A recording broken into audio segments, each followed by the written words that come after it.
Alright, so I'm going to do a review of Batman, The Doom That Came to Gotham, the latest DC animated, well, one of the newer DC animated films. This was one I was meaning to watch. I just ended up, because obviously I'm the crossover guy, I just ended up watching the Ruby Justice League crossover first, and now here we are with the new one. Well, not new one, but it's late, I'm tired. It seems to be a running trend. But yes, so this is the one I was actually most excited for of these, outside of the Ruby Justice League one. Even then, I was like, I don't know. That one was iffy about, and sure enough, I was right on the iffiness. Here, this one, I was like, oh, this is going to be really cool. Now, full disclosure, it has been a long time since I've read the comic. I haven't read the Doom That Came to the Doom That Came to Gotham comic in a while. But thankfully, they have reprinted it in honor of this movie. Gotta hand it to DC real quick, because they've been actually really smart on marketing lately. Basically, what they've been doing is like really pimping out their stuff, as opposed to Marvel, who really is just like, make it like the movies.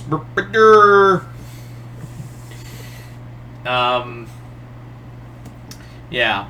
So, I really appreciate that. I really appreciate that. Rather than just be like, oh, you gotta go find this really obscure book. Good fucking luck. It's more like, nah, we're reprinting it for this movie. Which I don't think they've done. I don't really think they've done... now that I think about it, I don't think they've done that a lot for the other DC animated movies where they do adaptations of the story. I don't think they've done that for a lot. And you could argue, well, they did that for Long Halloween. They reprint Long Halloween and Hush all the fucking time. Seriously, they reprint those books all the damn time. So, yeah. This one was kind of interesting because it was a comic done in the 90s, and they redid it in a hardcover, which actually I would love to get. Anyway, so let's talk about this. So, if I do miss it, bottom line, if I do miss anything and be like, oh, it was in the comic, then I'm sorry. It's been a while since I've read the comic. So, let's get started with the review. So the movie is actually a pretty goddamn good film. I actually really liked it. I was also actually shocked of how long the movie was, at an hour and a half. That's something else these DC animated movies have been doing lately, is kind of doing a longer runtime rather than just depend on a 1 hour, 15-minute runtime or hour 20. Here, this one's like a good 90 minutes. It's a full-ass movie. And I actually appreciate that. I really do appreciate that this is a full-length feature film. And this one, while it doesn't feel like an R rating, I think it was an R rating, but you could easily, like, pass it off as something else. Like, you could easily pass this off as its own, as a PG-13 movie. Honestly, though, I do think it was R. I forget. But, yeah. And what I find interesting is that this is one of those R-rated movies where it doesn't depend on gore. It's more like stuff to disturb you, as a good Lovecraftian story is. Like, that's what it really depends on. Is more like it will grab you mentally and not let go. And yeah, this is it's a adaptation of a really fun Elseworld story. And what I really love is that this really plays into the Cthulhu mythos, because I feel like the people behind this movie were like, yeah, we haven't really done anything Cthulhu-ish, and admittedly, this isn't real Cthulhu stuff. It's very much like Mike Mignola, where he doesn't outright use the outer gods. It's more like facsimiles of them, or like something that he would create. So it's not really Cthulhu, but it's pretty close. Plus, also, you always whenever you do, this is an unwritten law when you do anything involving Lovecraftian stuff, you have to, in one way or another, incorporate Jeffrey Combs. That's just kind of a rule. And thankfully they did. Not in the way you expect. He does play Kirk Langstrom, but it's not the way you think it is. I don't want to spoil it, but it's not the way you think it is, and I really did appreciate that. There was also some really cool stuff involving some other characters that were not part of the original story, involving like Killer Croc, which is more like this hulking reptilian creature. I also appreciate that like they do stuff involving Poison Ivy. I don't think she was in the original version. In here, how they do Poison Ivy is also very Lovecraftian-esque. And if you're expecting like Joker or Scarecrow, they don't put everybody here, but they do put enough characters where it's like, yeah, that it's that character, it's that character, it's that character. And they do make some changes, because in the original book, as I remember, it was all the Robins. It was Dick, Tim, Jason, and... yeah, it was Dick, Tim, and Jason as the three kids. Here, it's Dick. They still have Dick Grayson, but they also have this other new kid who I believe is a DC character, and a version of Cassandra Cain. Barbara does show up in the book. I mean, in the movie, but again, I don't want to spoil how they do it. It's actually kind of fascinating, especially how it ties into the main story. There also is, of course, Etrigan, which, by the way, sidebar, why are there so many naked people here? Like, Cobblepot's naked, Etrigan's naked. Like, you see a lot of, like, flaming demon ass in this movie. And it's like, okay, that's someone's bag, not mine, but sure.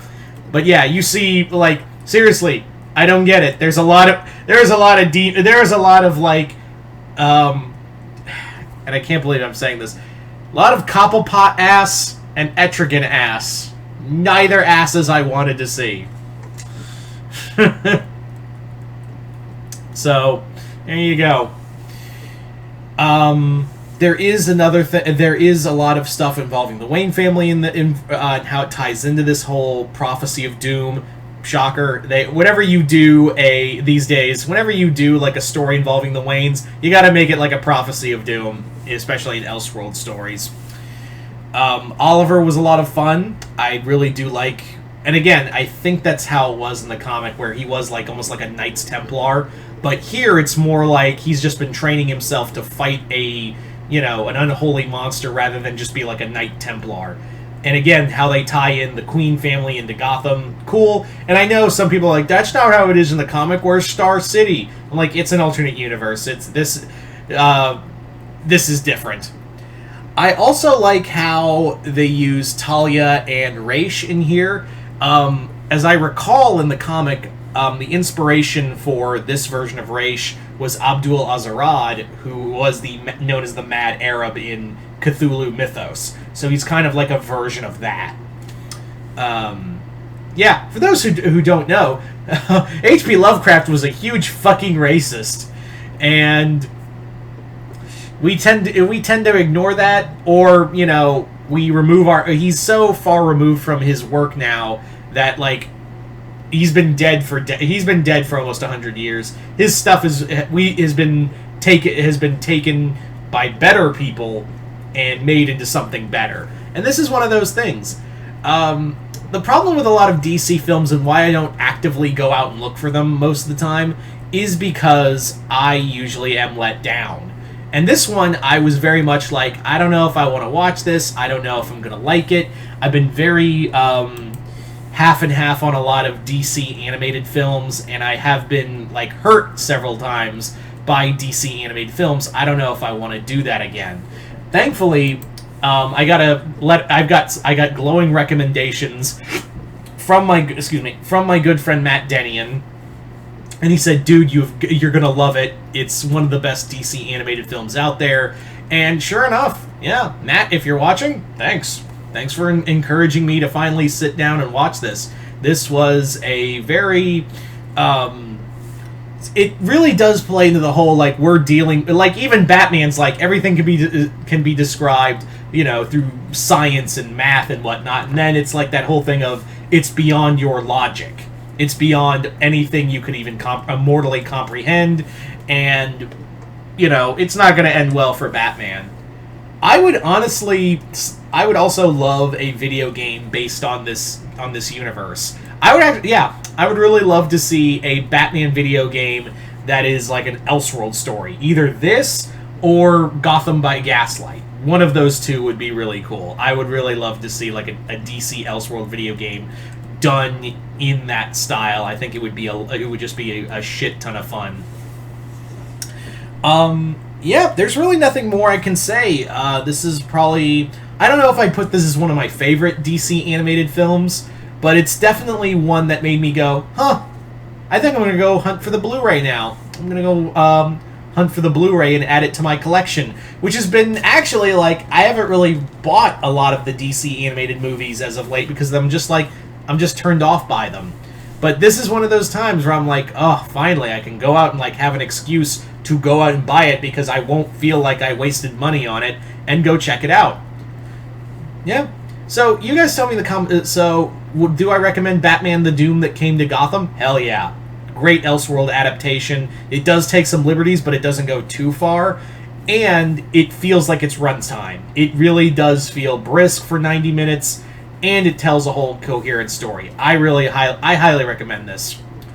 But anyway, so you guys tell me in the comments below, if you've watched The Doom That Came to Gotham, let me know in the comments below what you guys thought of it. Did you guys like it, hate it? Comment below, let me know. Other than that, hope you all enjoyed this. I'm Mr. Multiverse. I'll see you next time in the Multiverse.